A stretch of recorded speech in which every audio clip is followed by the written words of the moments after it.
Hindi na umabot ang isang Pinoy mountaineer sa tuktok ng Mount Everest. Namatay siya bago pa man maabot ang pinakamataas na bundok sa mundo.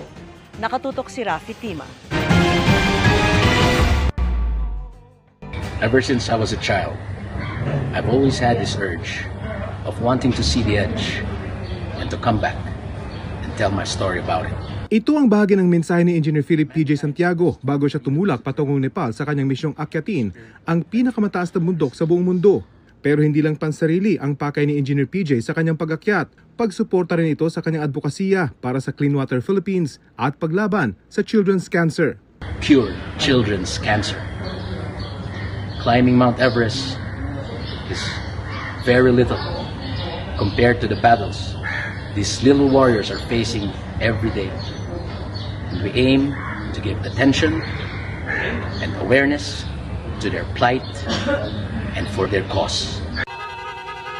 Matagal ang naging preparasyon ni PJ para sa anyay climb of a lifetime. Kabilang dito ang pagtakbo ng marathon o 42 kilometers habang suot ang isang backpack na may bigat na 15 kilo. Bago ang Mount Everest Summit climb, 2 beses siyang nagpabalik-balik sa Nepal para akyatin ang Everest Base Camp noong 2023 at isang mas maliit na bundok noong nakarang taon para sa ice at snow climb training. Nitong Abril, tumulak siya pa Nepal kasama ang pinsang si Carl Santiago bilang base camp support staff. Bahagi si Engineer PJ ng isang climbing group na kinibibilangan ng mga climbers mula sa iba't ibang bansa. Noong nakarang linggo, tinamaan ng avalanche ang grupo ni Philip. Bagamat bahagyang nawala ng malay at nasugatan sa pisngi, pinatuloy siya sa summit push ng kanilang doktor matapos ang 6 na araw na pahinga. Sa Camp 4, huling nakitang buhay si Philip. Mula rito sana'y magtatangka siyang maging ika-6 na Pinoy na makarating sa tuktok ng 29,000 talampakang Mount Everest. Sa ngayon, hindi pa naibababa ang kanyang labi mula sa bundok.